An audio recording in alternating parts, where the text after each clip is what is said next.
Assalamualaikum warahmatullahi wabarakatuh. Selamat pagi anak-anak, apa kabar hari ini? Semoga sehat selalu. Untuk pembelajaran hari ini kita akan bahas tentang salah satu wali songo, yaitu Sunan Kudus. Yang akan kita pelajari dari biografi Sunan Kudus, di antaranya adalah silsilah, perjalanan hidup, serta dakwahnya. Biografi. Nama asli dari Sunan Kudus yaitu Ja'far Shodiq Asmad Khan. Nama ayahnya yaitu Raden Usman Haji atau yang sering disebut dengan Sunan Ngudung. Sedangkan nama ibunya yaitu Syarifah. Sunan Kudus belajar ilmu agama kepada ayahandanya yaitu Raden Usman Haji atau Sunan Ngudung. Selama itu ia juga berguru kepada Kiai Telinsing, seorang Cina Muslim yang bernama asli Delinsing. Sunan Kudus atau Ja'far Shodiq juga belajar di Ampel Denta kepada Sunan Ampel. Perjalanan hidup Sunan Kudus selama berada di Demak, di antaranya pernah diangkat menjadi senopati atau panglima kerajaan Demak menggantikan Sunan Ngudung, ayahandanya sendiri. Ia diberikan tugas untuk memperluas wilayah kerajaan Demak sebagai pusat pengembangan Islam masa akhir Majapahit. Ia juga pernah diangkat sebagai Imam Besar Masjid Agung Demak, Masjid Kerajaan Islam Demak yang menjadi pusat dakwah dan pengkaderan para penyebar Islam.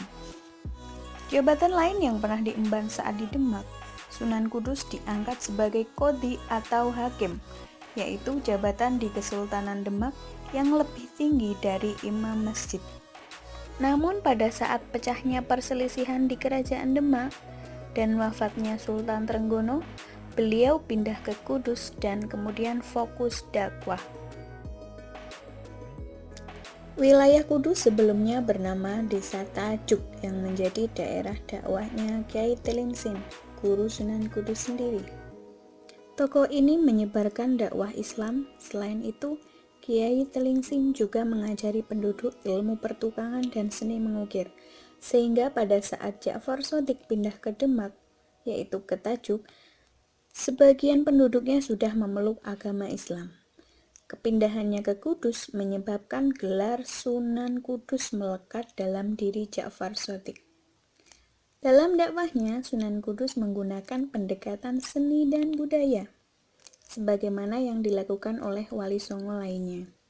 Sunan Kudus tidak melakukan perlawanan keras, melainkan menghargai dan mentoleransi budaya setempat. Bahkan bersama masyarakat ia membangun masjid dan menara Kudus, dan padasan atau tempat wudhu dengan arsitektur yang mengadopsi arsitektur Hindu-Buddha. Dakwah Sunan Kudus disampaikan dengan tutur bahasa yang santun dan akhlak mulia. Ia juga mengajarkan hal-hal yang terkait dengan kehidupan sehari-hari seperti pandai besi dan alat-alat pertukangan lainnya. Ada 3 bidang penting dalam peran Sunan Kudus untuk mengembangkan Islam di Indonesia, yaitu toleransi, akulturasi, dan seni budaya. Yang pertama yaitu toleransi beragama. Sunan Kudus mementingkan persatuan masyarakat lokal dengan menghormati pemeluk agama lain. Ia melarang penyembelihan sapi pada saat pelaksanaan ibadah kurban. Hal ini dilakukan sebagai bentuk toleransi kepada ajaran agama lain yang memposisikan sapi sebagai hewan yang dihormati dan dikeramatkan. Dalam dakwahnya, Sunan Kudus melakukan hal-hal yang unik untuk menarik perhatian pemeluk agama lain, berkumpul di depan masjid. Misalnya, pada suatu hari Sunan Kudus membeli sapi yang disebut dengan kebo gumiran kepada pedagang asing. Sapi tersebut ia tambatkan di halaman. Warga Hindu-Buddha yang penasaran dengan apa yang akan dilakukan Sunan Kudus akhirnya berkumpul. Sunan Kudus pun bercerita tentang sapi waktu masih kecil. Ia nyaris mati karena haus, lalu dalam kehausannya, datanglah seekor sapi yang kemudian menyusuinya hingga segar lagi. Saat dewasa, demi menghormatnya kepada sapi, ia melarang masyarakat untuk menyakiti sapi. Pada bidang akulturasi, dalam usahanya menarik simpati agama lain memeluk Islam, Sunan Kudus melakukan akulturasi budaya dalam arsitektur masjid yang mengkompromikan arsitektur Islam dan Hindu-Buddha. Yang pertama yaitu membangun masjid dan menaranya yang unik, di mana hasil bangunannya menggambarkan kompromi Islam dengan arsitektur setempat yang bercirikan Hindu. Yang kedua yaitu membangun padasan atau tempat wudhu dengan pancuran yang berjumlah 8 dan diberikan arca di atasnya, di mana arca menjadi simbol keyakinan agama Buddha.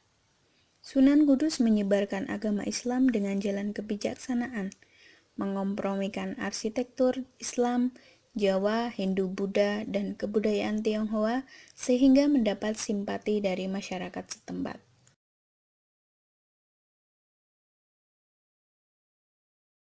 Berikutnya adalah berdakwah lewat seni dan budaya. Dalam menarik simpati masyarakat, Sunan Kudus dikenal punya kebiasaan mengadakan acara beduk dandangan, di mana Sunan Kudus menabuh beduk berkali-kali untuk mengundang para jamaah ke masjid dan mengumumkan hari pertama puasa kepada masyarakat. Sunan Kudus juga menciptakan tembang Mas Kumambang dan Mijil. Tembang Mas Kumambang berisi pesan agama tentang kelahiran manusia, sementara tembang Mijil berisi tentang alam ruh sebelum manusia dilahirkan. Sehingga tembang dijadikan sebagai media dakwah yang mudah diterima oleh masyarakat. Terima kasih telah menonton video ini. Untuk selanjutnya tetap semangat dan jaga kesehatan. Assalamualaikum warahmatullahi wabarakatuh.